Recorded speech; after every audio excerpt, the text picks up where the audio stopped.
because then Pete comes there and he's like, "Good afternoon, English." Good afternoon, teacher and class. Today I will talk about. And I'm feeling good.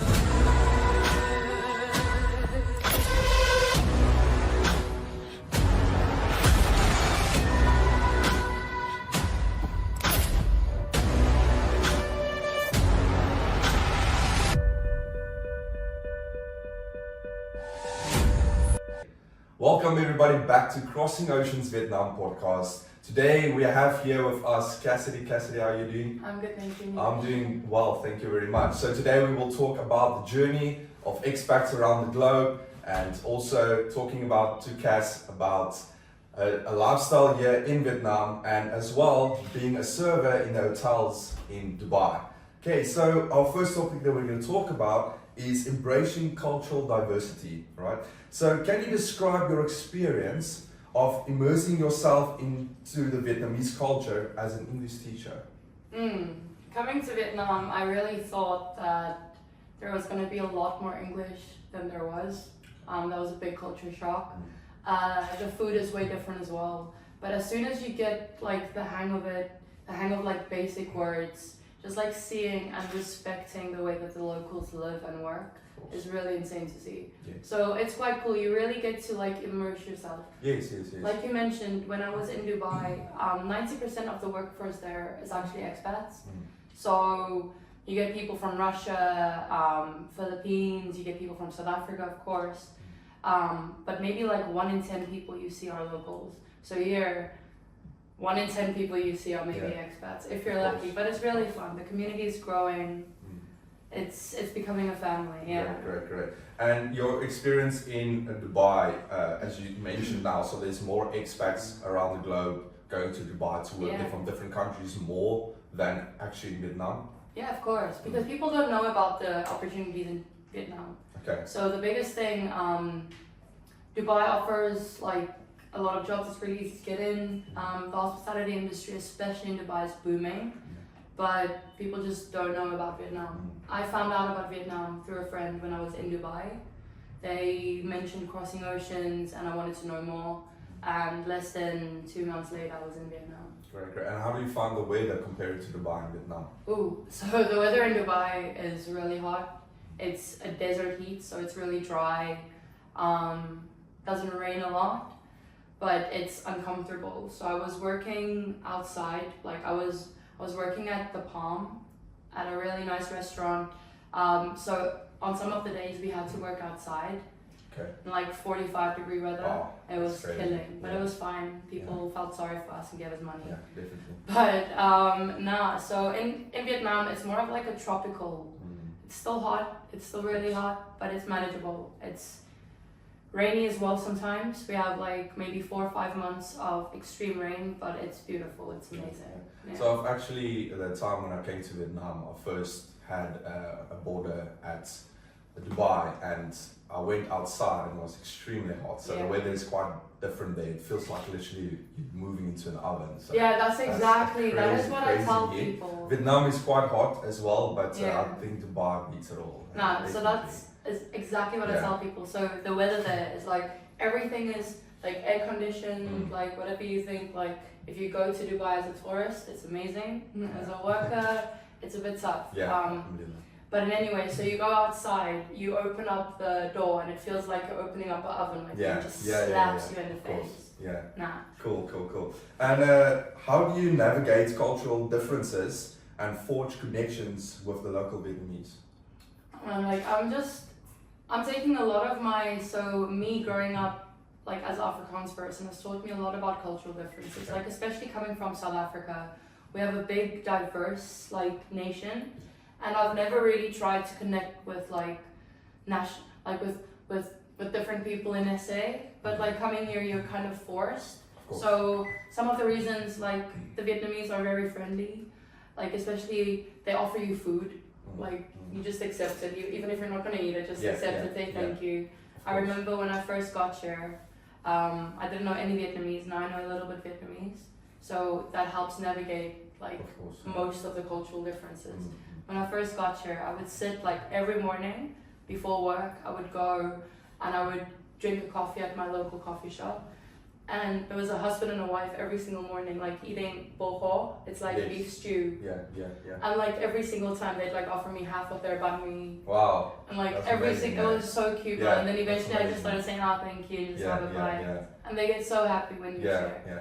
And at the same time, how do you find learning Vietnamese? I find it myself quite difficult to learn Vietnamese. How do you find it actually? So what I learned, again, like being someone that speaks Afrikaans as a home language, my native tongue, I understand the struggles with the students a lot. Of course. So I don't go out and like learn like I let the students teach me. Of course. So when I teach them English and I teach them the proper pronunciation, Yes.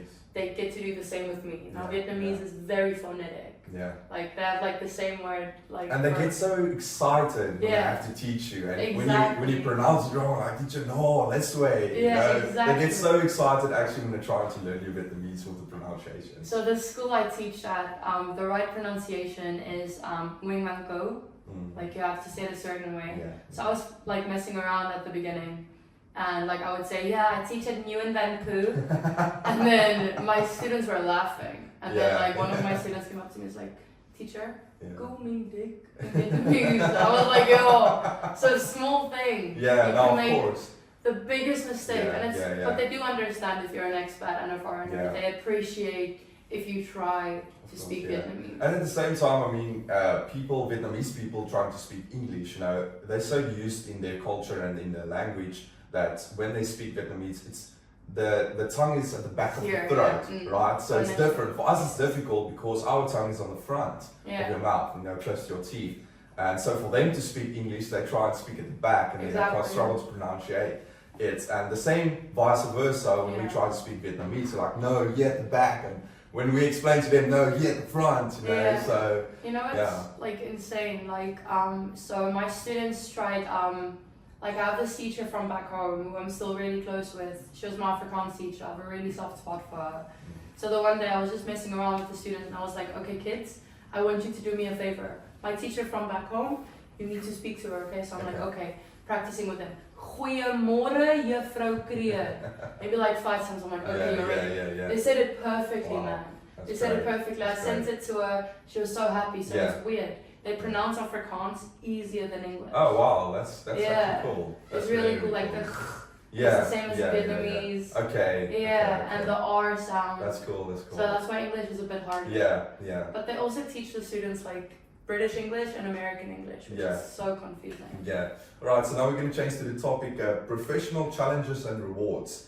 What are some of the challenges you faced in your role as an English teacher in Vietnam, and how have they shaped your experience? Oh, like I think the biggest struggle as a teacher in general, like all of us who are students, you find students who are not interested, or especially like again relating from when I was younger, and actually learning English in school. A lot of the students are just really shy, they're not confident enough to speak English. 100%. I mean, I remember when I was in class when I was younger, like we used to the English speech day was our favorite day because then Pete comes there and he's like, good afternoon, English. Good afternoon, teacher and class. Today I will talk about. So that's so funny. And now we have the same, but like, so those are the biggest challenges, like actually boosting their confidence. But again, if you show them your struggle, they relate to you as a person. And at the same time, have you realized the loudest students in the class that speaks the loudest and is noisy, when they have to talk to you when they're doing a speaking test, they talk so soft. And like, you're not shy to talk in front of everybody, but why when you have to, you know, do your speaking test, you're like talking so soft, I can't even hear you, like speak up, you know. So one like tip I can give you in the naughty classes, make the cool kids your friends. Okay. Like really coming from a degenerate class when we were 15, my best friend and I, Shanae, you're gonna meet her soon. She was in class with me and we had this one teacher we just couldn't stand. So I was top 20, always, but then there's one teacher we just couldn't. Like we would the whole class failed the test on purpose. Oh goodness. She locked us in class and recess. So funny, man. But so you need to be good with the cool kids because otherwise they can make the no, 100%. They make class really tough for you. 100%.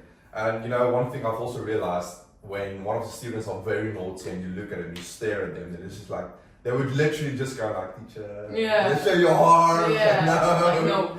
You're naughty. Yeah, okay, so cool. As a server in Dubai, what are the demands and rewards of working in the hospitality sector, particularly in a cosmopolitan city like Dubai? Okay, so if you want to go to Dubai to make money, don't. Okay. Depends on what industry you work in. If you work in hospitality, it's very tough. The same as an SA, like you earn around 10,000 rand a month, like basic salary as a server, which is good. But then the cost of living in Dubai is insane. Like you pay around like 500 rand for a hamburger. Which is stupid. So compare that into the cost of living. The hours I worked in Dubai were insane. It's really demanding again, like working. So Dubai is an all year round tourist attraction. Of course. No matter when you go, like there's so many people. So you need to keep the standards up whenever. Whenever I did evening shifts, now you start at like 12 in the afternoon, then you have like 1 hour break, which is nice, but you have to walk 20 minutes to go to the cafeteria, 20 minutes back, 10 minutes to relax. It sucks. I've heard some of my friends actually from South Africa that went to Dubai, to go and visit there just to have a holiday. They were actually on a golf tour, and he told me that every night just having a drink, eating a meal and all that, just per night came like about 2,000 rand. I think that's in Vietnam dong about 3.54 million per night. That's actually quite expensive. And that's just on drinks and food. Definitely. And that's for an evening. What about the afternoon? What about the mornings and all that? So exactly. So, but not even just that. Like, there's a lot of brunches. There's a lot of ladies' nights where you go out for free, which is nice. Of course.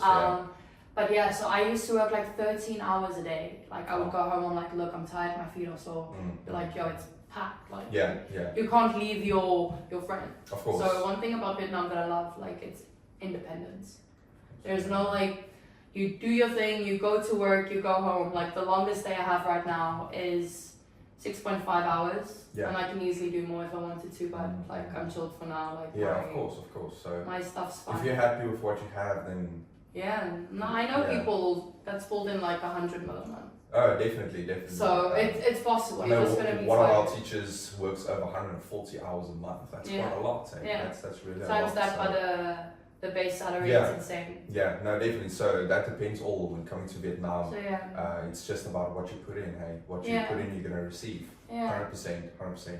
Right. So let's talk about lifestyle and cost of living. Can you elaborate on the lifestyle amenities and expenses for expats living in Vietnam? So it's really weird, right? Like we earn a lot of money compared to like the cost of living. So we live a really comfortable lifestyle. If you take like takeaways and stuff like that every day, South Africa would be cheaper. Dubai is gonna be from the start. You know what I mean? Dubai's gonna be at the top. Really expensive still. But so with Vietnam, like everything is affordable if you just like try to like not be extravagant with everything. I cook. I'm a vegetarian. I cook myself like veggie meals every night. I'm happy. Like I'm healthy. Like the room, like the house that I have, it's so nice. Like the apartment I have here, it's literally like an American style. Like it's so amazing. Like I don't know. Like so wait a minute. You don't like meat? No. Have you ever heard of that saying, meat is meat and a man must eat? Men can eat meat, no problem. For the ladies out there. I beg to differ, but I think that's a conversation on its own. There we go, no problem. That's a conversation on the next podcast we can definitely discuss about. Right, so have there been any lifestyle adjustments or surprises that you've encountered in your respective locations? So before I went to Dubai, I was really like, I was in a really good place. I was like at the peak of like my attractiveness. And so like going to Dubai was a really massive wake up call. So you go from being like a 10 in SA to being like a 2 in Dubai.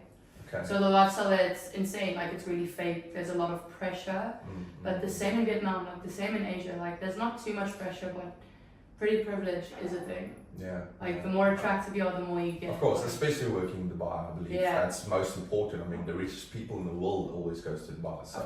Of course. But as a server, like they don't really care. Like you don't, like you're just treated like normally. But here as a teacher, you need to look a certain way. You need to like be proper. You need to behave, which is really nice. So it kind of puts you like in a more professional setting than Dubai did. I felt like I was in university most of the time. Oh wow.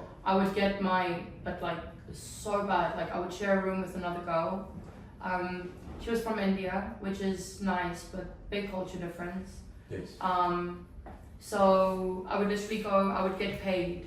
That first weekend, I would go out like celebrate because I worked really hard this month. I would go out and celebrate. My whole salary was gone. Here in Vietnam, like I really have to have like a big, like maybe 10, 12 nights. In order for me to like actually.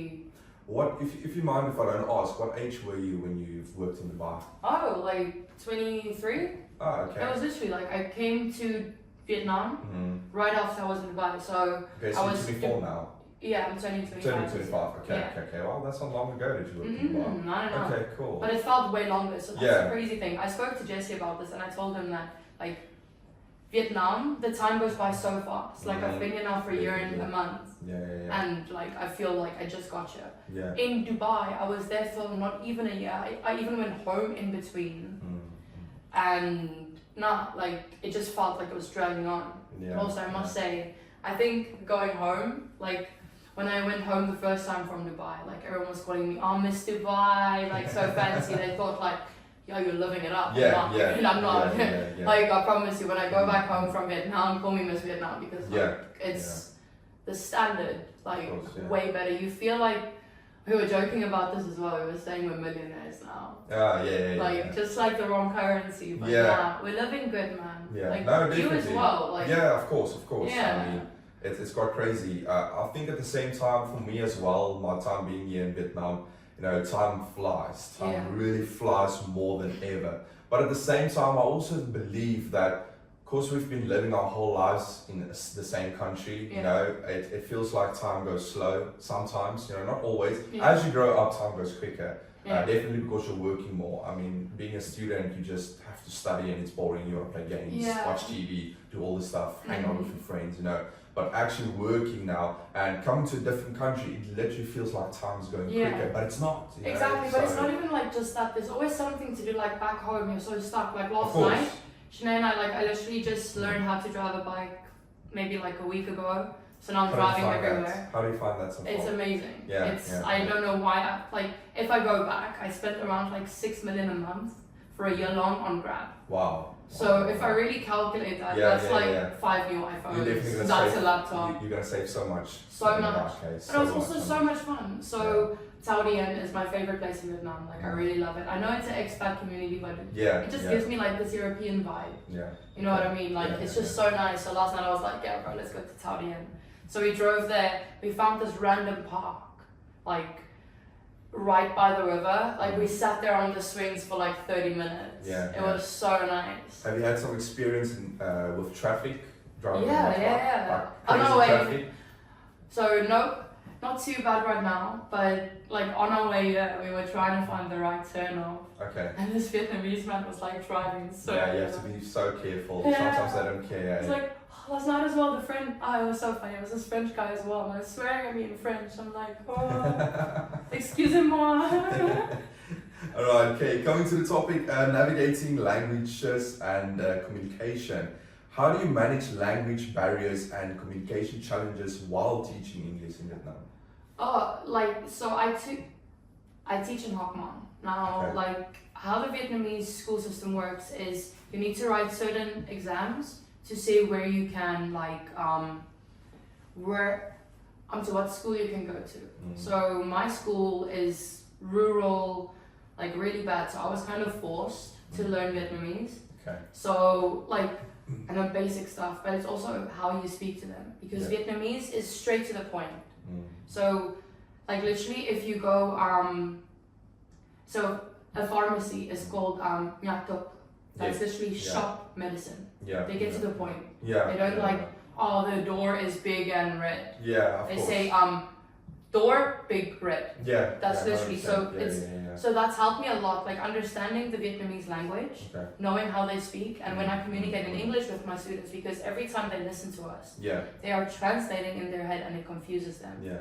So, but basic stuff like the counting is super easy. I can maybe count to like 900.99 like thousand if I wanted to. Of course. It's really easy. It's very repetitive. Yeah.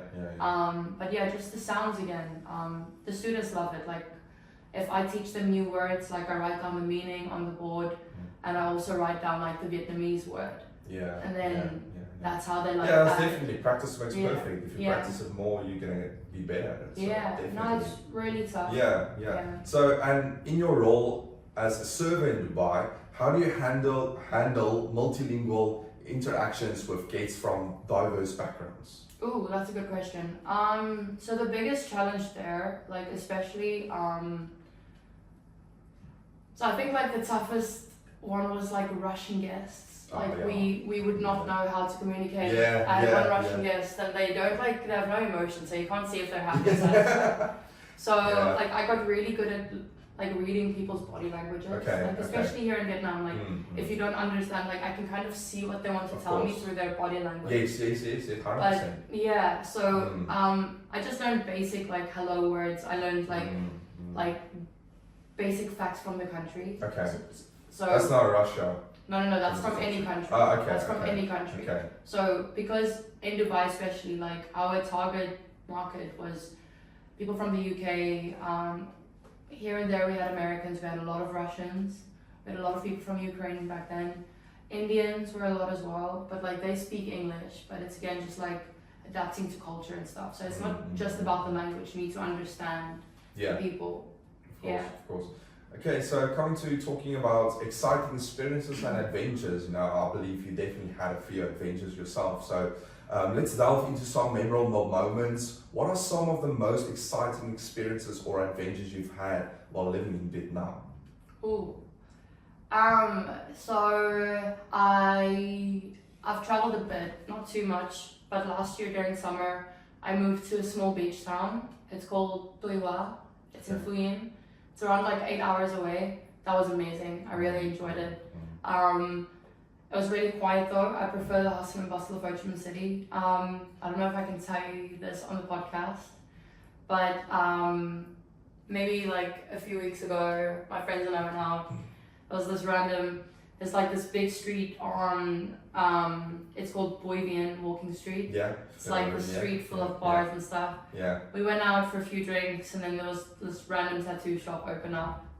Okay. Like everyone was just walking towards it. I thought we were going to get milk tea. And we walked into the tattoo shop and like all of us got matching tattoos randomly. So it's just like stupid stuff. I love it, man. Yeah, it's well, that's definitely a memory. I mean, looking at it 40 years, 50 years from now, when you're quite older, it's definitely going to be a memory. You're gonna be like, when you look at it, you're like, wherever the tattoo is, when you look at it, you're definitely going to remember it. That's the great thing. Like, I can't even pinpoint like good memories. Like, there's so many good memories in Vietnam. Like, you have so much free time. Like, that's another thing about Dubai. I was working like 10 to 13 hours a day, 6 days a week. And then don't think you have a Saturday off. Yeah. You have like a Monday or a Tuesday off. Yeah. So here in Vietnam, you literally have, like you have your Fridays, your Saturdays, your Sundays. Like it's so nice, man. Yeah. Like you have so much freedom to do what you want. Evenings off. Yeah. So you have like literal like 9 to 5 job basically. Great. And coming back now to your tattoo, the experience you had, what type of tattoo did you get? I mean, it was quite a while now probably, so. No, it's just called, you know the rules. Okay. We don't know the rules either.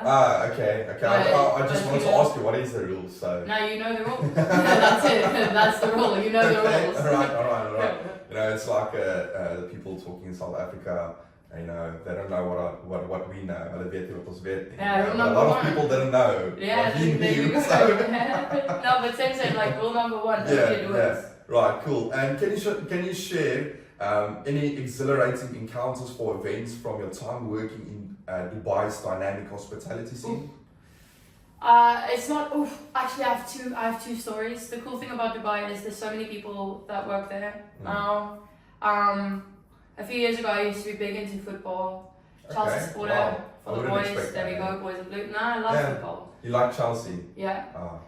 What are you, Man U? Manchester United, of Yeah, course. that's like the blue, dude, that's literally the Blue Bulls of South No, Africa. I'm not a blue ball. No. You're a Manchester United fan. No.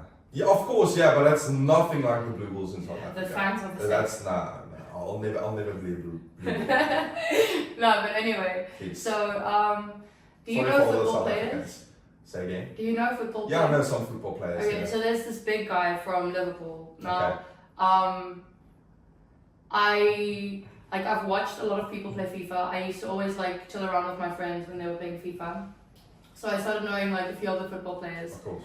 And then like one of my like Filipino friends comes up to me, it's like, bro, is that Roberto Firmino? Oh yeah. Like, what? No way. Now I'm like starstruck. That's You need to not be the bar, professional. right? Yeah, you need Oh, to be cool. No, you need to be super professional. Yeah.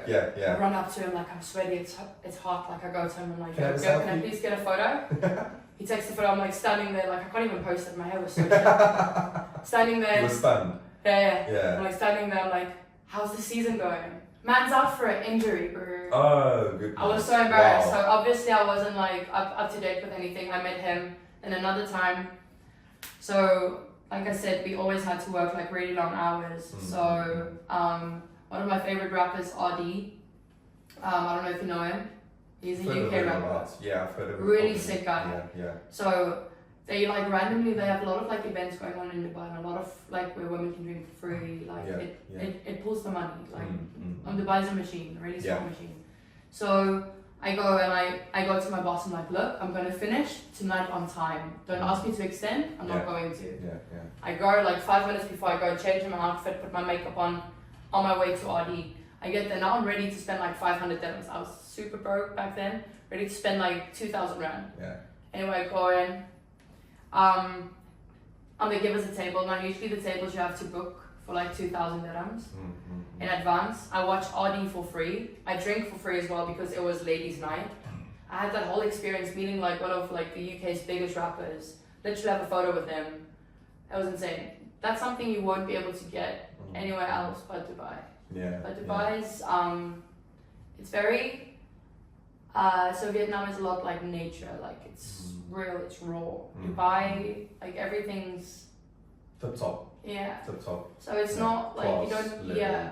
yeah. It's really hard, especially if you feel like you're like you've got a big personality, like Dubai would dim that. Yeah. You can't really you can't really be how you are back home. It's a whole different ballgame. Yeah. No, But yeah. I'll read that. Cool. So coming to the last section, reflection and future plans. As we near the end of our conversation, what insights or reflections have you gained from your expat journey in Vietnam and Dubai? People, okay, so don't just think that because we are from different countries that we're not the same. Like humans still have the basic same, like our bases are the same, you know what I mean? Like people are people. There's always going to be someone that works harder than you. No matter what, you need to know that you have yourself. Yeah. You can't rely on anyone. Like in Dubai, I was alone, like 99%. No, not like 99. I met my best friend Milena around February, and we were friends until I left in October. But before that, I was alone, and it taught me a lot. Like it taught me independence. So Vietnam, Dubai, probably like pure independence. Like I can't even explain to you. You're forced to be a grown up. Which is nice. Yeah. Okay, cool. Last question. Do you have any future plans or aspirations for your life as an expat? Or do you feel like you want to settle in Vietnam? Are you happy here? Or you still want to explore, maybe go work in a different country or so on, futurized? Like I've really recently, okay, so funnily enough, I'm busy with my master's degree right now. Oh, wow. Yeah, Okay. and having a degree working in Dubai is a different ballgame. I had some friends in the financial sector, but if you're not experienced, you don't have like the business side of like, or the business side sorted out yet. You need to like, just figure it out. So now with Vietnam, it's helping me to grow there, it's helping me save a lot. So I have my degree coming up. I'm looking, maybe I want to go back to Dubai for a year, work in the business sector, see what things are like. Okay. to navigate the way, not work in Yeah. hospitality, which is the easiest way to get in. Okay. Business sector is a bit harder because it's Definitely. really competitive. Mhm. Also, yeah. So, future plans, Dubai. I want to do Canada.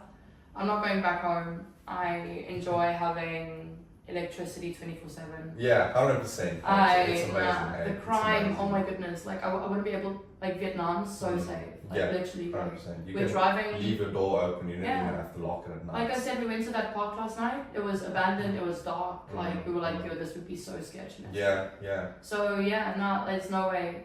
So either Canada, UK has always been my dream. So I'm gonna see, there's a big world, you know Yeah. what I mean? Like the doors are opening up as it should. But as I've heard of from people, UK doesn't have the best weather, you know. It's fine, no problem. I can have a nice fireplace and a nice British boy to keep me warm. I'll be okay. Great. Right, cool. So thank you, Cass, for sharing all your insights and Thank everything, you. your experiences. Thank you for coming on the podcast. Hopefully, we'll see you in a future episode. That Yeah, would be of great.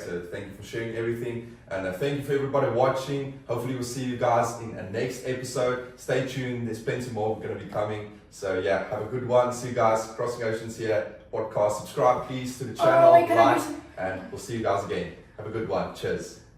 Please like and subscribe.